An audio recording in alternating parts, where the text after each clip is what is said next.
begitu, kita mulai saja kalau begitu. Silakan dibuka latihan soalnya melalui modulnya masing-masing.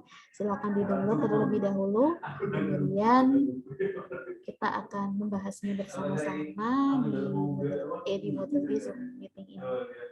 Nah, mulai dari nomor 1. Jadi nanti ada 4 jenis soal, yaitu pilihan ganda biasa. Pilihan ganda biasa itu artinya kalian memilih di antara A, B, C, D, atau E, mana jawaban yang paling tepat. Kemudian yang kedua ada pilihan ganda kompleks. Nanti diberitahu ini bentuk soal apa ya. Kalau pilihan ganda kompleks itu jawabannya pasti lebih dari satu pilihan gitu. Jadi meskipun ada A, B, C, D, E-nya, tapi kalau judulnya adalah pilihan ganda kompleks, maka jawabannya pasti lebih dari satu, minimal 2 gitu.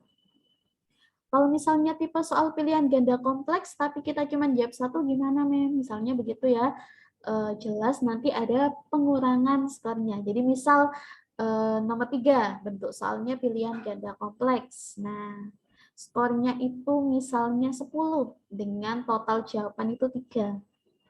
Kalian cuma jawab satu misalnya, maka meskipun benar jawabannya, tapi kalian cuma dapat skor 3. Padahal harusnya satu soal 10 poin gitu. Kalau untuk total soal matematika ada 20 ya nanti ketika PTS, jadi nanti ada 20 soal yang akan kalian temui di PTS nanti. Kemudian setelah tadi saya sebutkan bentuk soalnya, ada pilihan ganda dan pilihan ganda kompleks. Ada juga tipe soal benar, salah. Jadi nanti disediakan pernyataan. Kalian coba hitung. Karena matematika ya, jadi pernyataannya berupa matematika. Misal 2 log 8 sama dengan 2. Nah, tentukan apakah pernyataan tersebut benar atau salah gitu ya. Jadi kalian tinggal pilih benar atau salah. Selain itu ada soal isian jawaban singkat, bukan esai ya, tapi isian jawaban singkat. Jadi tidak perlu menuliskan cara, tidak perlu menuliskan satuan kalau memang ada satuan. Jadi yang perlu dituliskan hanya angka saja. Oke, itu tadi sekilas tentang penjelasan bentuk soal ketika PTS nanti. Nah, sekarang kita beralih ke latihan soal. Mulai dari nomor 1. Di sini ada soal, perhatikan gambar fungsi eksponen berikut. Persamaan grafik fungsi yang cocok dengan grafik berikut adalah titik-titik. Nah, kita fokus lihat di ini ya, di grafiknya ini. Nah, kita coba cocokkan fungsi mana yang kira-kira cocok dengan gambar grafik. Di sini dari keterangan grafik, untuk X-nya 0, Y-nya sama dengan berapa di grafik itu, nah? Untuk X-nya 0, Y-nya berapa dari grafik ini? 2. 2, pintar. Untuk X-nya 0, Y-nya harus 2 nanti. Kemudian untuk X-nya 1, Y-nya berapa dari grafik? 6. Nah, terakhir untuk X-nya 2, Y-nya berapa? 18. Oke, sekarang kita cocokkan mana di antara A, B, C, D, atau E yang sekiranya cocok dengan angka X dan angka Y dari pengamatan grafik kalian. Kita coba yang A dulu.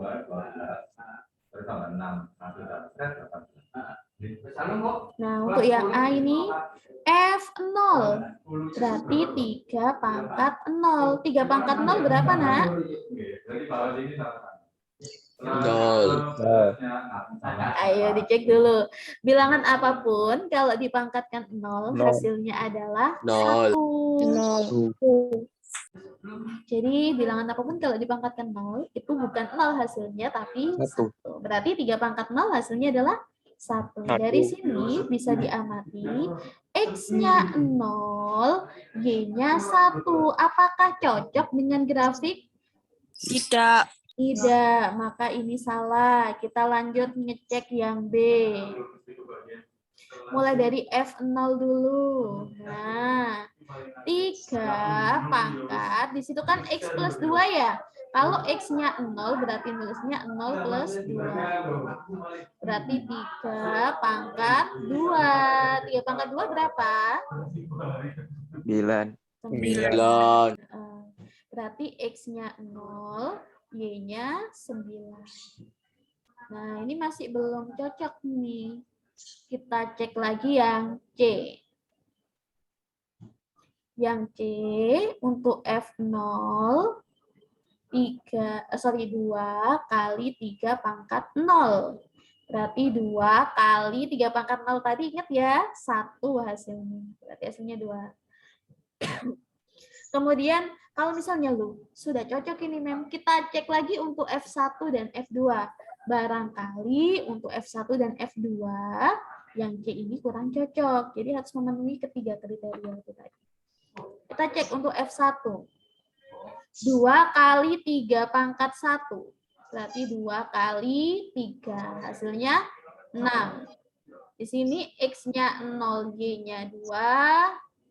Terus kemudian X-nya 1, Y-nya 6. Kemudian nanti dicek F2, kalau memang misalnya cocok, maka kita pilih jawaban opsi C. Gitu ya. Kita coba F2 sekarang. F2 itu maksudnya F dengan X-nya 2, gitu ya. 2 kali 3 pangkat 2. 2 kali 9, 18. Maka X-nya 2, Y-nya 18. Apakah ketiganya sudah cocok? Sudah. Kalau sudah, berarti jawabannya adalah yang C.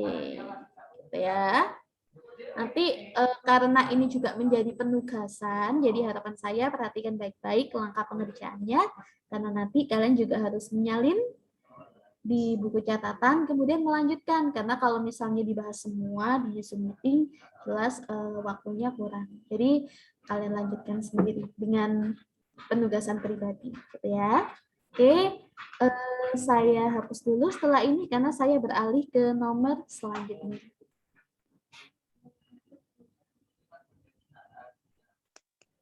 Oke, kita beralih ke nomor selanjutnya untuk nomor 2. Nah, di sini ada bacaan, bentuk soalnya soal AKM. Beberapa dari kalian kan ada yang sudah, ini ya, setiap luring ikut bimbingan AKM. Nah, ini ada soal yang saya ambil dari soal AKM. Pada daerah aliran Sungai Pawan, Provinsi Kalimantan Barat ditemukan berbagai artefak logam. Seperti gambar berikut, ternyata kehidupan pada 500 Masehi, kebudayaan setempat sudah menggunakan berbagai jenis logam. Tentunya logam tersebut ditempa dan tabel berikut merupakan data naiknya suhu logam setelah dipanaskan.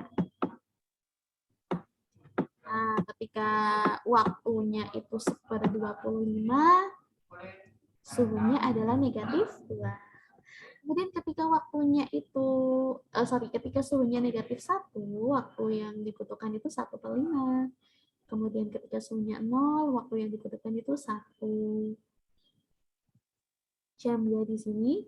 Kemudian ketika suhunya 1, waktu yang dibutuhkan itu 5 jam, dan seterusnya. Nah, pertanyaannya apa di sini? Fungsi yang tepat untuk menggambarkan hubungan waktu dan suhu adalah titik-titik. Nah, kira-kira kalau ada hubungannya seperti ini, silakan dicoba memasukkan angka X-nya. Angka X masukkan satu per satu. Nah, kalau misalnya hasil Y-nya cocok, maka jawaban itu jawaban yang benar. Ini coba saya enter dulu, biar jadi satu dengan pilihan jawabannya. Nah, seperti ini. Kita coba apakah 3 log 5 itu hasilnya 1, jelas tidak.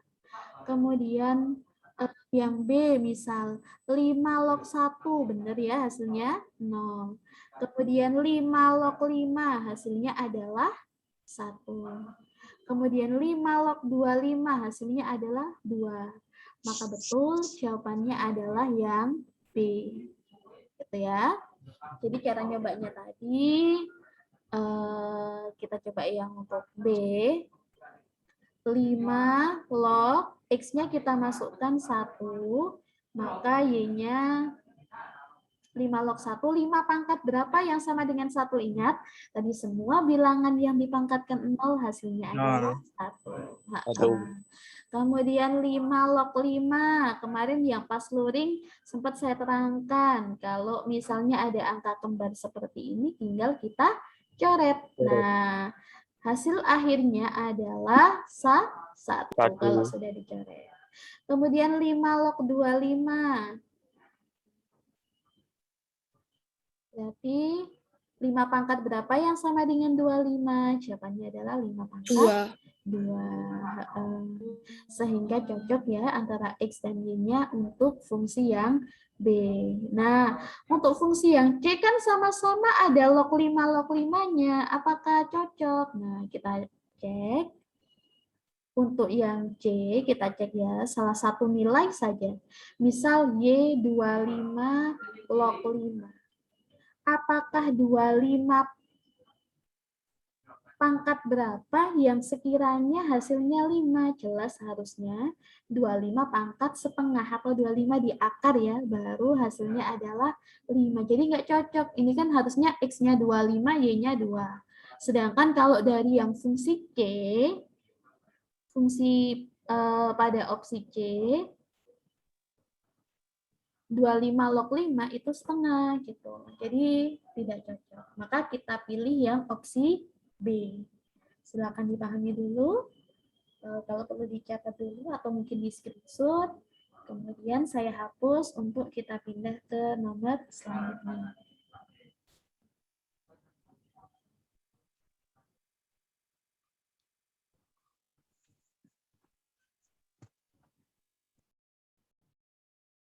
Nah, suatu zat, nomor 3 ya ini sekarang, suatu zat yang disuntikan ke dalam tubuh manusia akan dikeluarkan dari darah melalui ginjal. Setiap 1 jam, separuh zat itu dikeluarkan oleh ginjal. Tentukan apakah pernyataan berikut bernilai benar atau salah. Seperti yang tadi saya katakan, ada tipe soal benar, salah. Nah, mula-mula yang disuntikan adalah 100 mg. Nah, kita tulis dulu mula-mula 100 mg. Kemudian setelah 1 jam, di sini separuh zat dikeluarkan oleh ginjal. Berarti berapa yang dikeluarkan oleh ginjal kira-kira? 50. 50. Berarti 100 yang dikeluarkan adalah 50. Berarti berapa yang tersisa, Nak? 50. Kemudian, karena yang ditanyakan 2 jam ya, ini setelah 2 jam. Yang tersisa kan 50 ini. Nah, yang dikeluarkan ginjal berarti berapa? 100. Separuhnya. 25. 25. 50 kurangi 25 berapa? Berarti yang tersisa 25 mg. Jadi banyaknya zat yang tersisa dalam darah setelah 2 jam harusnya bukan 50 tapi berapa? 25. Maka yang benar ini jawab benar apa jawab salah? Salah. Salah. Oke. Ya. Silakan dicatat atau didokumentasikan dulu. Oke, siap-siap saya hapus. Saya pindah ke soal nomor 4.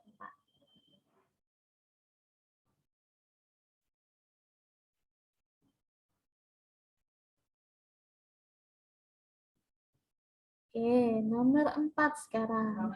Seorang ahli serangga memantau keberadaan kawanan serangga daerah yang terserang dengan luas kawasan daerah AN sama dengan 1000 kali 2 pangkat 0,7 N. Di mana N adalah banyaknya minggu atau N-nya itu waktu gitu ya. Jika dalam beberapa minggu ini luas daerah yang terdampak serangga adalah, ini bukan X ya, N ya, mohon maaf belum diganti itu. Lama waktu terdekat serangga tersebut menyerang adalah titik-titik gitu. Jadi yang ditanyakan adalah N-nya gitu ya. Nah, jadi kita tuliskan dulu rumusnya, perhatikan baik-baik. Perhatikan per langkahnya. A, N sama dengan 1000 kali 2 pangkat 0,7 N. Nah, diketahui AN-nya, AN kan ini luas kawasan ya. Lah diketahui di sini luas daerahnya itu X, berarti AN-nya sama dengan X. Kita tulis di ruas kiri sama dengan 1000 kali 2 pangkat 0,7 N. Apa sih yang diinginkan soal? Yang diinginkan soal itu adalah cari tahu rumus untuk mencari nilai N. Gitu ya. Yang awalnya rumusnya kan untuk mencari nilai AN. Sekarang rumus di soalnya minta cara nyari nilai N gimana. Gitu.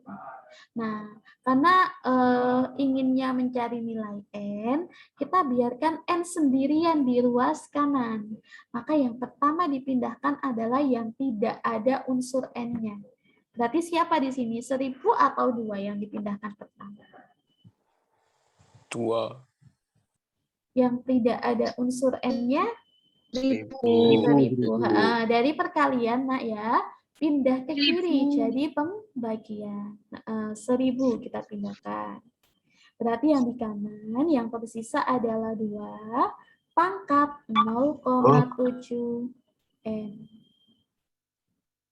Kemudian, gimana caranya mencari pangkat? Ingat konsep mencari pangkat adalah konsep logaritma. Jadi, 0,7 N atau pangkatnya sama dengan 2 log X per 1000 gitu.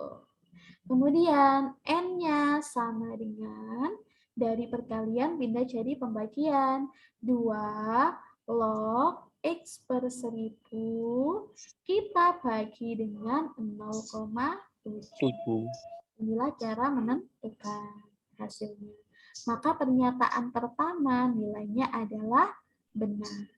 Nah, sekarang kita lihat, jika dalam beberapa minggu ini, luas daerah yang terdampak serangga adalah 5.000 hektar, lama waktu terdekat serangga tersebut menyerang adalah 3 minggu. Nah, kita hitung di sebelah kiri untuk pernyataan, kita hitung di sebelah kanan untuk pernyataan yang kedua. Rumus mencari N-nya itu tadi ya, 2 log X per 1000 dibagi dengan 0,7. Nah, 2 log X-nya mintanya adalah 5.000 hektar. Nah, berarti 5.000 dibagi 1000 dibagi lagi dengan 0,7. Nah, 5.000 dibagi 1000 adalah 2 log 5 dibagi 0,7. Nah, 2 log 5, ingat, bisa diubah menjadi log 5 dibagi dengan log 2 per 0,7 gitu. Nah, di sini nanti bisa kalian hitung sendiri. 0,7 dibagi 0,3, kemudian dibagi lagi dengan 0,7. Maka hasilnya plus minus memang 3 minggu. Dan jawabannya betul. Jadi ini nanti hasilnya adalah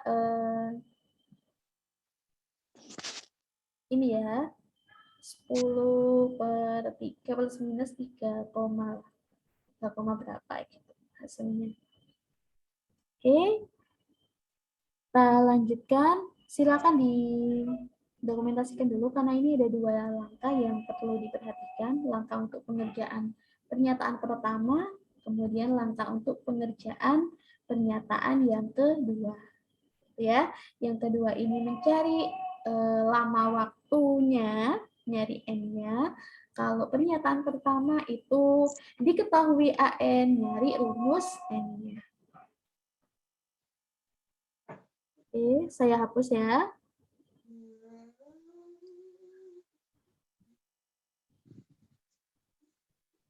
Kita ke nomor selanjutnya, yaitu nomor 5, masih dengan grafik di sini. Nah, nomor 5, perhatikan gambar grafik tersebut. Pernyataan yang tepat terkait grafik fungsi eksponen berikut adalah titik-titik. Nah, definit positif itu artinya kurva terletak di atas sumbu X. Apakah kurvanya terletak di atas sumbu X? Seperti yang kalian lihat. Iya. Iya, berarti ini pilihan ganda kompleks ya, jadi jawabannya pasti lebih dari 1. Kita centang dulu. Kemudian memotong sumbu Y di titik 0,1, X-nya 0, Y-nya 1, dilihat di sini. X-nya 0, Y-nya 1, X-nya 1, Y-nya 2, X-nya 2, Y-nya 4. Berarti betul. X-nya 0, Y-nya 1.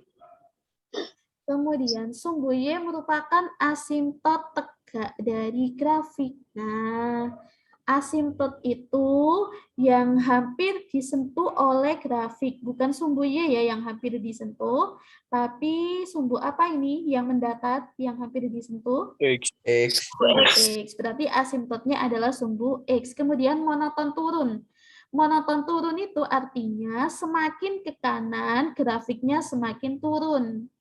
Berarti salah, karena grafik yang saya tunjukkan ini namanya monoton naik. Semakin ke kanan, grafiknya semakin naik. Tapi kalau monoton turun tadi, semakin ke kanan, grafik semakin turun.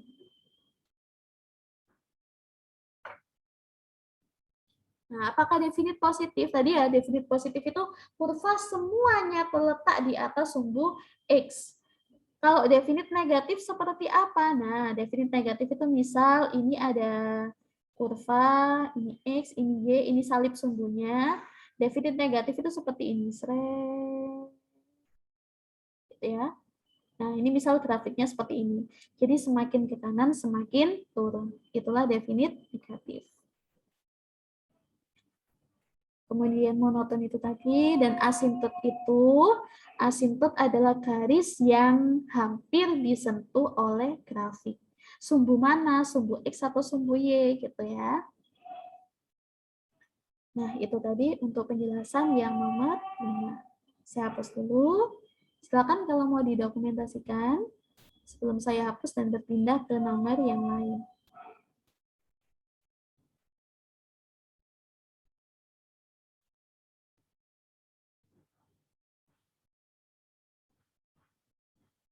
Nomor 6 sekarang. Seorang peneliti mengamati perkembangan koloni bakteri yang terbentuk setiap jam. Jumlah koloni bakteri mula-mula 100 dan setiap bakteri membelah menjadi 2 setiap jam. Berikut tabel hasil pengamatannya. Nah, ini tipe soal menjodohkan. Masih dengan pilihan ganda kompleks ya, jawabannya pasti lebih dari 1. Untuk pernyataan pertama, cocoknya sama pilihan jawaban yang mana, dan untuk pertanyaan kedua, cocoknya sama pilihan jawaban mana. Kalau diamati dari pola bilangan, kira-kira fx-nya itu sama dengan 100 kali berapa ya? Dari pola bilangannya ini, fx-nya itu kira-kira 100 kali berapa? 2 pangkat X. Gitu ya, atau 2 pangkat T juga boleh. Jadi 100 kali 2 pangkat sesuatu, entah 0, entah 1, entah 2 gitu ya. Jadi untuk rumus fungsi yang sesuai adalah 100 dikali 2 pangkat T. Yang B jawabannya. Kemudian jumlah koloni bakteri jika T sama dengan 8 adalah titik-titik. Kita masukkan. Kalau F8 maka 100 dikali 2 pangkat 8. Diingat pangkat, bukan 2 kali 8. Tapi 2 pangkat 8. Maka jawaban yang cocok yang mana? Yang E. Oke. Apakah ada pertanyaan dulu sampai sini? Siap, tidak ada. Saya lanjutkan, silakan dicatat dulu.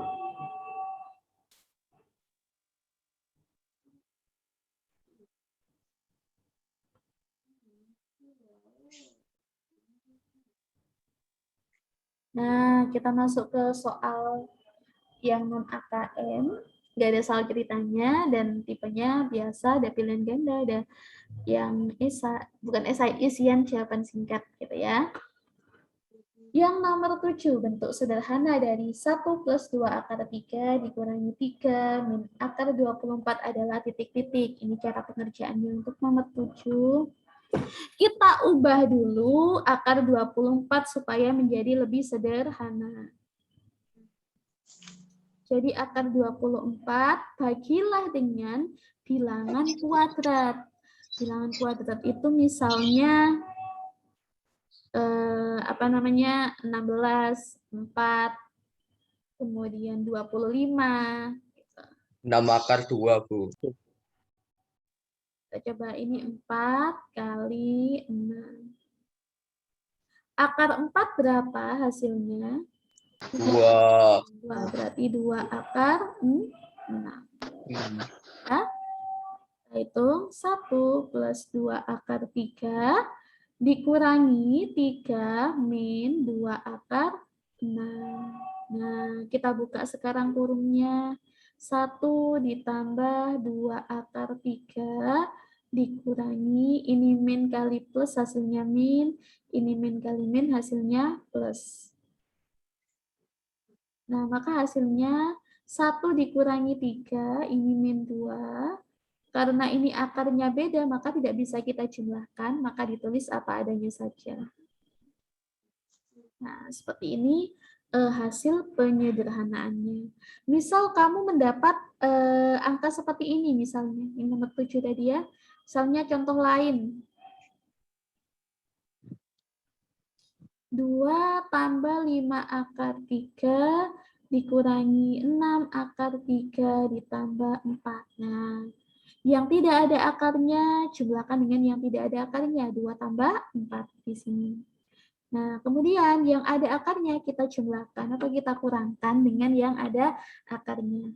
5 akar 3 kurangi 6 akar 3, hasilnya berapa? 5 kurangi 6. Negatif 1 1 akar 3. Mem, mohon izin, Mem. Ya. Coba yang akar 24, coba akar 8 kali 3, Mem. Masalahnya 8 itu bukan bilangan kuadrat. Jadi kita pengaliannya dengan bilangan yang kuadrat. Kalau misalnya kita jadikan akar 8 kali 3, apakah ada akar 8? Nah, nggak ada kan ya akar 8, nggak ada, akar 3 juga nggak ada. Jadi tidak bisa disederhanakan. Boleh memang 24 jadi 8 kali 3, tapi 8-nya itu bukan bilangan kuadrat. Gitu ya. Mem kan bisa, Mem. 2 kali 4, Mem. 2 kali 4 kali 3. Oke. 8 kali 3, jadinya 2 kali 4 kali 3 begini. Akar 2 ada apa tidak? Tidak, Mem. Akar 4 berapa? 2. 2. Akar 3 ada apa tidak? Tidak, Mem. Oke, jadinya 2 kali 3. Berapa hasilnya? 2 akar 6. Oke, balik lagi ke sini. Balik lagi.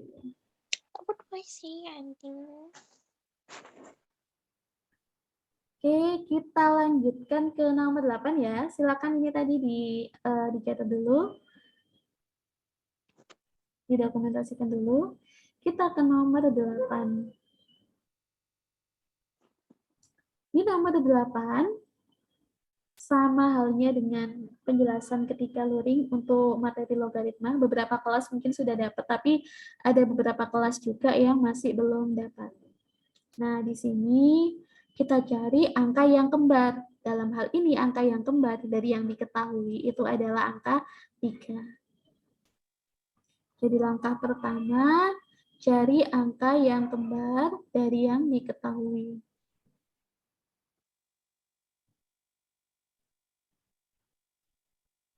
Kemudian angka yang kembar itu harus menjadi basis. Basis itu apa? Basis itu angka logaritma yang terletak di atas. Jadi langkah 2, angka kembar tersebut harus menjadi basis. Kalau misalnya tidak menjadi basis, ya harus kita ubah dulu. Harus menjadi basis.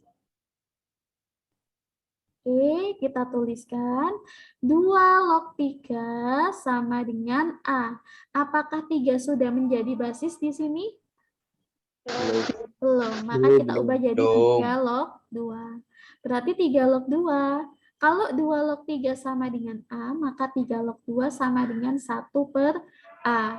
Misal 2 log 3 sama dengan K misalnya, maka 3 log 2 sama dengan 1 per K. Jadi ketika kita mengubah antara basis dan numerus, numerus itu yang ada di bawah, jadi letaknya diubah, yang atas jadi di bawah dan yang di bawah jadi di atas, maka kita tambahkan 1 per. Gitu. Kemudian 3 log 5 di sini sama dengan B. Karena 3-nya sudah menjadi basis, maka tidak perlu diubah. Oke, langkah selanjutnya 10 log 15. Ini kita ubah supaya ada angka 3 yang menjadi basis.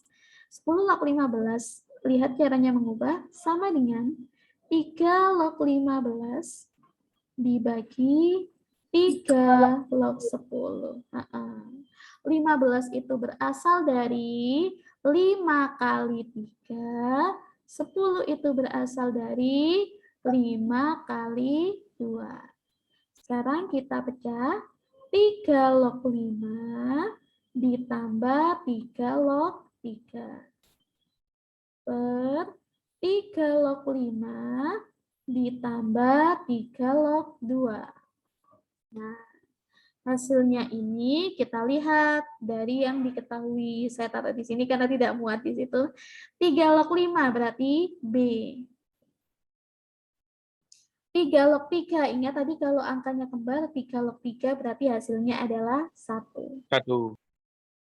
3 log 5, B lagi, dan 3 log 2 hasilnya adalah 1 per A. Supaya tidak ada penyebut dalam penyebut, masing-masing penyebut maupun pembilang kita kalikan dengan A. B kali A hasilnya adalah AB, 1 kali A hasilnya adalah A, per B kali A hasilnya tetap AB, seper A kali A, kalau bingung, seper A kali A, ini kita coret-coret 1. 1. Jadi hasil akhirnya adalah AB plus A per AB plus 1. Ya. Perhatikan langkah per langkah, khusus untuk nomor 8 ini nanti pencatatannya upayakan runtut, jadi tahu cara-caranya gitu ya. Kemudian dari nomor 8 saya beralih ke nomor 10. Barangkali ada yang masih belum paham karena nomor 10 juga perlu pencatatan yang runtut untuk caranya mengenai logaritma. Saya hapus dulu untuk nomor 8. Di nomor 10, nah harusnya antara ini sama ini bisa dicoret gitu ya, kalau angkanya sama. Berhubung angkanya belum sama, kita uraikan dulu. Di situ ada sepertiga. Berarti sepertiga itu 3 pangkat negatif 1. Log 25 berarti 5 pangkat 2. Dikalikan lagi 5 log 2. Kalau ini nggak ada pangkatnya, berarti dianggap berpangkat 1.